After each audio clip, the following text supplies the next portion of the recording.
The boarding gate was still open when my phone died in my hand, and I knew my career had just slipped beyond reach. I was 30 minutes from the airport, my suitcase already packed in the back seat of a rental that had broken down on the shoulder like it hated me personally. That flight to Seattle was supposed to change everything. A final interview. Executive track. The kind of chance people spent 10 years begging for. I had spent 12. So I called the only people close enough to help. My father opened the front door before I knocked twice. My mother stood behind him, robe on, coffee in hand, like I was interrupting something sacred. I said my sister could get an Uber, that I only needed the car for 3 hours, that I would pay for gas, detailing, anything. Then my father smiled without warmth and said, "Vanessa needs it for her spa day." I actually laughed because it sounded insane. Then he slapped me. Not hard enough to drop me. Hard enough to make the room go silent. My mother looked away. My sister kept scrolling. I picked up my bag, tasted blood, and walked out without a word. 2 days later, my mother called screaming, "Why aren't the automatic payments clearing?" I let the phone ring 3 times before answering, just to hear how desperate she would sound. "Why aren't the automatic payments clearing?" my mother demanded again, her voice tight, like panic was sitting just under it. I leaned against the cold glass wall of the bus terminal, watching strangers rush past with purpose I no longer had. "Which payments?" "The house. Your father's truck. Vanessa's credit cards. Everything is declining." She lowered her voice, suddenly careful. "Did something happen with your account?" I almost smiled. For 12 years, I had been the invisible structure holding their lives upright. My consulting firm didn't just pay my bills. It quietly covered theirs. Mortgage refinances, car upgrades, tuition extensions, emergency cash transfers labeled as temporary. They stopped asking a long time ago. I stopped reminding them. "Maybe check with the bank," I said evenly. My father's voice cut in from the background. "Stop playing games and fix it." There it was. Not concern. Not apology. Expectation. I pictured his hand connecting with my face. The silence after. My sister's thumb still moving across her screen like I didn't exist. "I missed the biggest opportunity of my life because of you," I said quietly.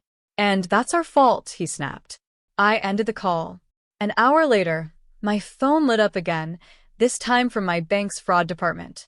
The caller introduced herself as a senior analyst from the fraud department, her tone precise, almost rehearsed, like she'd handled 100 crises before mine. "Ms. Hale, we've detected multiple access attempts on your accounts from unfamiliar devices," she said. "We've temporarily restricted outgoing transfers." My grip tightened on the phone. "From where?" She read off locations that made my stomach drop. My parents' address. My sister's apartment. Even the old desktop in their den I had set up years ago. They weren't guessing passwords. They were using credentials I had trusted them with. "Were any of these authorized?" she asked.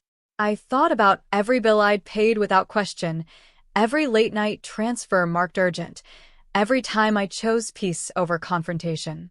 "No," I said. "None of them." She paused, then shifted into protocol. "We recommend you secure all accounts immediately. New credentials. Remove all linked users. We can also flag these attempts for investigation." I closed my eyes, breathing slow, steady. This wasn't panic anymore. This was clarity. "Do it," I said. By evening, every shared access point was gone. Every automatic payment canceled. Every line severed clean. At midnight, my father called again. I answered this time. His voice was colder than I'd ever heard it. "You think you can just cut us off and walk away?" I didn't answer him right away. I let his question sit between us, heavy, unfinished. "You think you can just cut us off and walk away?" he repeated, sharper now. "I didn't cut you off," I said quietly. "I protected myself." A dry laugh came through the line. "Protected? From your own family?" The word family felt wrong in his mouth. "You used my accounts without permission," I said. "That's not support. That's control." My mother's voice slipped in, softer, almost pleading. "We were just trying to manage things. You know your father gets stressed." "By what?" I cut in. Bills I've been paying for years? Silence. Not confusion. Not denial. Just silence. Then my sister finally spoke, her voice edged with irritation. You're overreacting. It's not like you were using that money for anything important. Something inside me went completely still.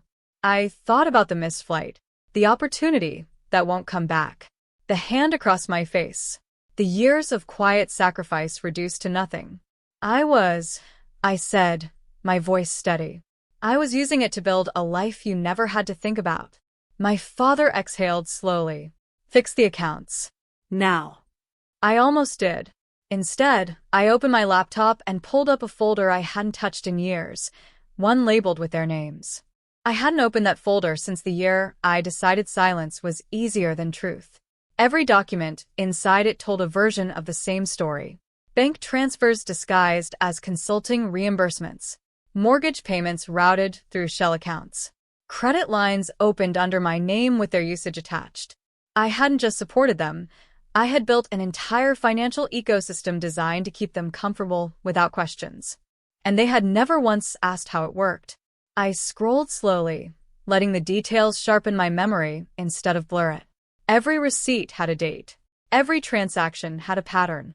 Every favor had quietly become entitlement. My phone buzzed again. This time it wasn't my parents. It was my former hiring manager from Seattle. I heard you missed the flight, she said gently. I wanted to check if everything's okay. I looked around the dim apartment I had rented for 2 nights, temporary in every sense. I had a family emergency, I said, choosing the words carefully. There was a pause then. We haven't filled the position yet. My heart didn't race. It settled. Can you make it here in person within 72 hours? I closed the folder slowly, my decision already forming. Yes, I said. I can. That night, I booked another ticket, with money they no longer controlled. I didn't sleep that night. I organized.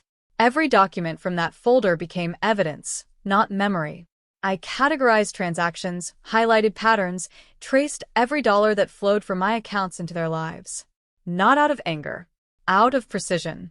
By morning, I had something solid. Not a story. A record. My father called again around noon. I answered on speaker, while continuing to work. You made your point, he said, voice restrained. Now reverse whatever you did. No, I replied calmly. A pause. Then, you're being irrational. I'm being accurate. My mother broke in, her tone shifting between worry and manipulation. We can talk about this. Just fix the payments first. The bank is calling us nonstop. I'm sure they are. Silence stretched, then snapped. You owe us, my father said. Everything you are came from this family. I stopped typing. Everything I was came from endurance, from late nights, from choosing growth over comfort while they chose the opposite. I'm flying out tomorrow, I said. I have an interview. You're not going anywhere until this is fixed, he shot back. I almost laughed. You don't get to decide that anymore. I hung up. Then I forwarded a complete report of financial misuse directly to my attorney. The interview room in Seattle felt colder than it should have, but for the first time in days, I felt steady. I answered every question with clarity I hadn't known I still had. Strategy, leadership, crisis management. I spoke like someone who had lived through something real, not rehearsed answers from a handbook. Because I had. Halfway through, my phone buzzed in my bag. Then again. Then again. I ignored it. By the time I stepped out, there were 12 missed calls. All from my mother. One voicemail. I played it. Her voice was shaking now, stripped of control. We got served, she said. Your father, there are legal notices. They're saying fraud, misappropriation, what did you do? I leaned against the wall, closing my eyes. I told you to fix it, she whispered. This has gone too far. No. This had gone exactly where it was always heading. I called my attorney instead. They received the filings, she confirmed. And there's more. Your father attempted another access this morning. That strengthens everything. I exhaled slowly. So what happens now? I asked. They'll either settle quietly, she said, or this becomes public. I thought about everything they valued. Image, control, reputation. Let them choose, I said. An hour later, I got the call. Congratulations, the hiring manager said. We'd like to offer you the position. I smiled. Then my father called again. This time, I answered. I let him speak first. You've made your point, my father said, voice stripped of its usual authority. Call your lawyer. End this. There was no anger left in him, just calculation. For years, I said calmly, you treated me like a resource, not a person. We supported you, he insisted weakly. I almost corrected him. Almost.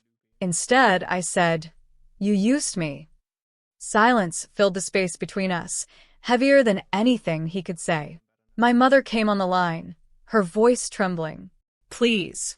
We'll fix everything. Just stop this before it becomes public. That word again. Public. Not wrong. Not sorry. Public. I already gave you a chance, I said. At the door.